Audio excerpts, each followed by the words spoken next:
The Galaxy S22 Ultra is a successor to both the excellent Galaxy S21 Ultra and the Note 20 Ultra released a couple years ago. As you can tell, it has big shoes to fill. But does it really fill them? I'm Rohan from TechieTechTech and I've been using the Galaxy S22 Ultra for around a month now. Here's my experience with it. Let's go.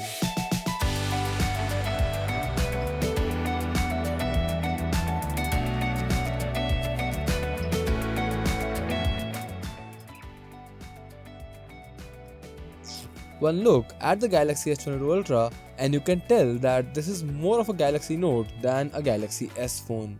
In addition to the S Pen integrated in the body of the phone, the boxy industrial design is reminiscent of the Galaxy Note lineup. While it is a good thing for Galaxy Note fans, I feel that the S21 Ultra released last year was more ergonomic and comfortable to hold in hand. Flip over to the back and you see a very interesting execution of the camera module design.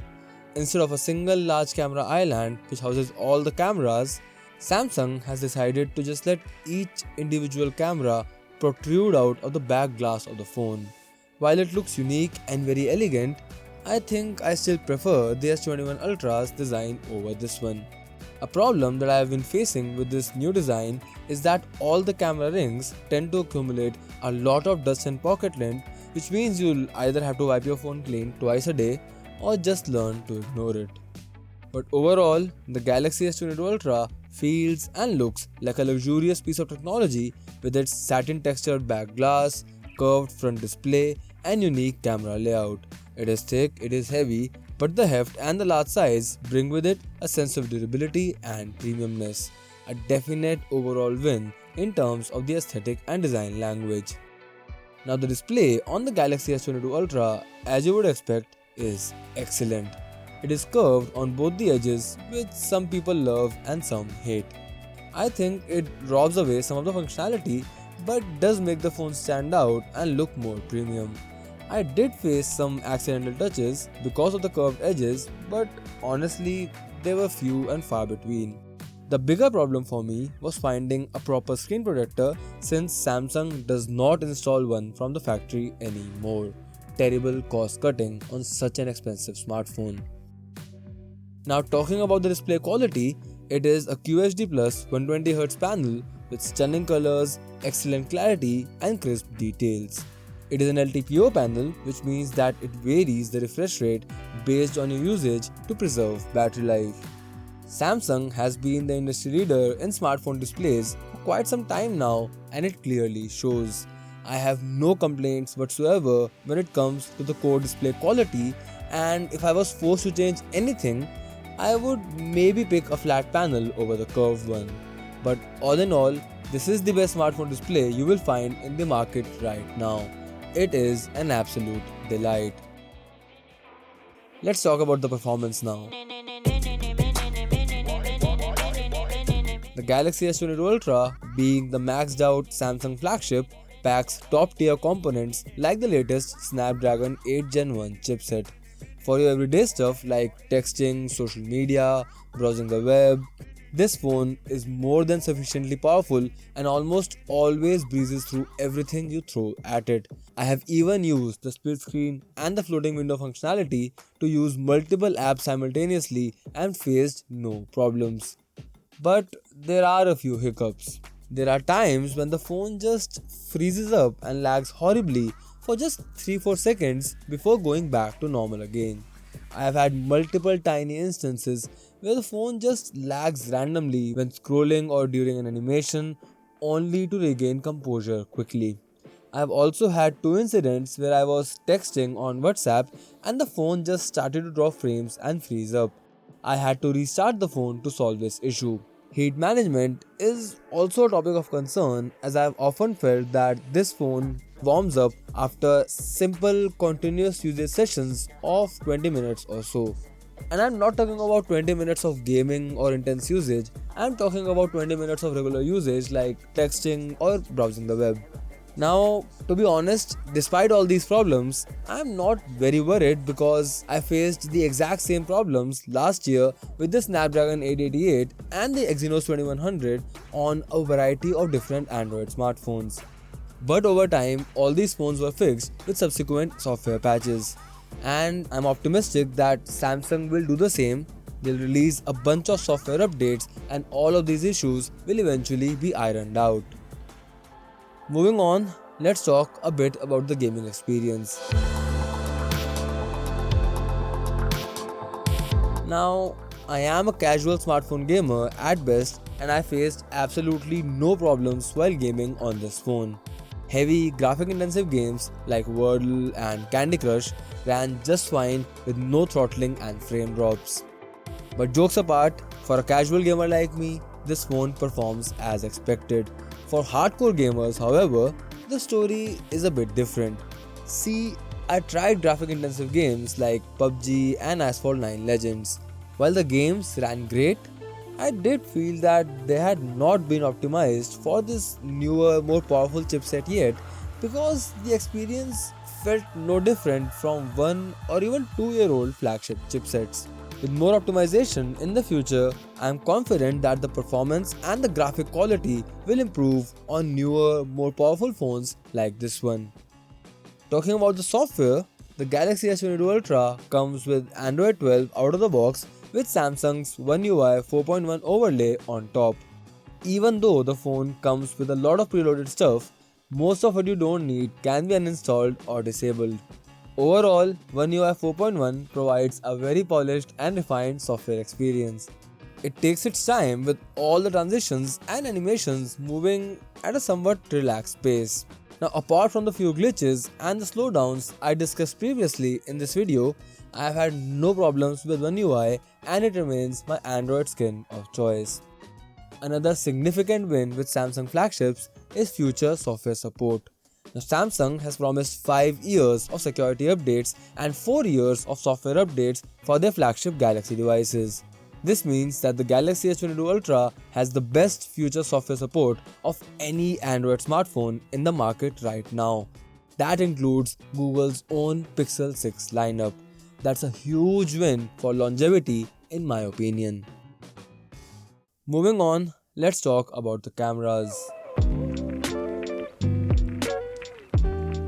In terms of specs, the Galaxy S22 Ultra packs some serious hardware. On the back, you'll find a quad camera setup without any camera bump. The camera setup includes a 108MP f1.8 primary camera, a 12MP f2.2 ultra-wide camera, which is the same as the last year's S21 Ultra, and two 10MP telephoto cameras with a 3x and 10x optical zoom. The telephoto lenses are optically the same as the S21 Ultra except for the new sensors. The quad ring setup is complemented with a laser autofocus and a LED module, giving a resemblance to that of a Celestial. On the front, we've got a 40MP f2.2 punch hole selfie camera, which is also the same as the S21 Ultra. You must be wondering that with most of the hardware being similar to the S21 Ultra, what makes the S22 Ultra stand out? Well, the difference is that the S22 Ultra is a better smartphone camera because of its newer Snapdragon 8 Gen 1's next-gen image signal processor. It's called Snapdragon Sight. It is this piece of hardware in a phone that takes care of photo and video capture and processing operations. Now, most of the new features like nightography are results of AI processing on this new next-gen chipset. Enough about the specifications. Let's find out how the Galaxy S22 Ultra performs in real life. We'll talk about the photos first and then move on to the videos. The primary camera performance is what you'd expect from a flagship camera. The pictures are sharp, well exposed and vibrant with lots of detail even in challenging environments. Even though the ultra-wide camera is the same as that on the S21 Ultra, the images shot on the S22 Ultra are sharper and have more details. Both the 3x and 10x telephoto lenses have larger sensors this year. This delivers pictures with lots of details and a wider dynamic range. The pictures also match well with snaps from other lenses. There's also a macro mode called Focus Enhancer. It usually turns on automatically and delivers crisp portraits with low noise. The selfie camera captures accurate skin tones with a wide dynamic range and lots of details.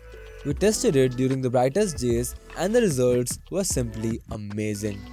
The portraits shot on the S22 Ultra have best-in-class subject separation and good bokeh even in challenging situations. Night mode, or nightography as Samsung likes to call it, basically uses AI in the new chipset to blend multiple pictures of different exposures to deliver bright photos.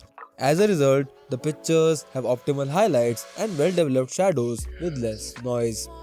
Samsung also offers a dedicated app for professional photographers or enthusiasts called Expert RAW. It's got built-in support for capturing raw DNG files across all the cameras. It also offers features like histogram, multi-frame HDR, Adobe Lightroom preset support and more. Let's move on to the videos. In terms of specs, the S22 Ultra can shoot videos in 4K at 60fps from all the 5 cameras. Yes, all 5 of them. Apart from this, it can also shoot videos in 8K at 24fps from the main camera. The video quality is very good.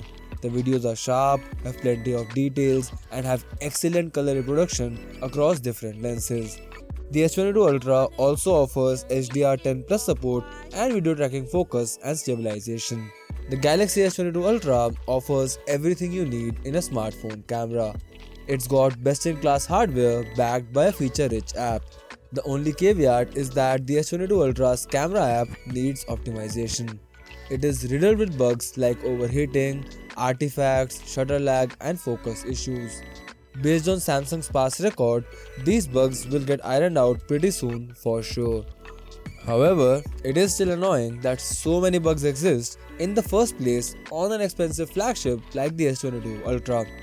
Overall, from a hardware standpoint, the camera is one of the most capable ones you could buy in an Android smartphone today. To conclude, if you're a casual user who just wants to capture memories, or if you're a professional enthusiast who wants to pixel peep 8K videos or 100 megapixel pictures, the Galaxy S22 Ultra will nicely fit the bill for all kinds of users. Now, battery life is a mixed bag on the Galaxy S22 Ultra. It was plain bad when I initially got the phone, but it did get better with time as it slowly learned my usage patterns. Right now, I get around 6 to maybe 6.5 hours of screen on time with my moderate to heavy usage. While this is very good in a vacuum, it is still nowhere near the iPhone 13 Pro Max or even the iPhone 13 Pro. Heck, even my year-old Galaxy S21 Ultra has objectively better battery life. So overall, while the S22 Ultra has sufficient battery life to last you a day or a day and a half, it is still no endurance champion. There's also no adapter in the box, something that we are sadly used to at this point. You'll have to buy an adapter separately. Samsung claims that this phone supports 45-watt charging, although numerous reports around the internet have pretty much rubbished that claim. Moving on, the fingerprint sensor on this phone is in-screen ultrasonic, which is very reliable and very fast. The speakers are also very good, although the ones on the iPhone 13 Pro Max are noticeably better. Call quality is great with excellent signal holding and attention capacity. Haptics are superb, hands down the best on any Android smartphone right now. I'd also like to talk quickly about the S Pen before we conclude. See, an S Pen for me personally is nothing more than a fun and neat gimmick, like a fancy toy. Yes, I scribble around from time to time and sometimes I use it to just navigate through the phone's UI, but that's about it. Despite all the fancy, useful features that Samsung has put in for the S Pen, it won't ever become the reason that I buy a phone. Your experience could vary completely depending on the kind of user that you are. Maybe you'd enjoy the stylus a lot and it becomes a must-have for you. Let's conclude now. The Galaxy S22 Ultra is an extremely capable smartphone at a time when capable smartphones are quite common and somewhat boring. Simply put, while the Galaxy S22 Ultra is an amazing phone with all the right bells and whistles, It does not bring anything new or remotely exciting to the table like its foldable cousins. There can only be so much innovation, and we have to accept that we're not going to see big real life changes in year on year smartphone upgrades anymore. Now, while there were some hiccups in my usage experience, using the S22 Ultra has been a very smooth, very reliable experience, and I would recommend this phone to all buyers looking for a maxed out Android flagship, especially to Galaxy Note users who have been patiently holding on for the right upgrade. This one is for you. I hope you liked this video, guys, and if you did, please like, share and subscribe. Let me know your views on the S22 Ultra in the comment section down below. Until then, this has been Rohan from TechieTechTech, and I'll see you in the next video. Bye.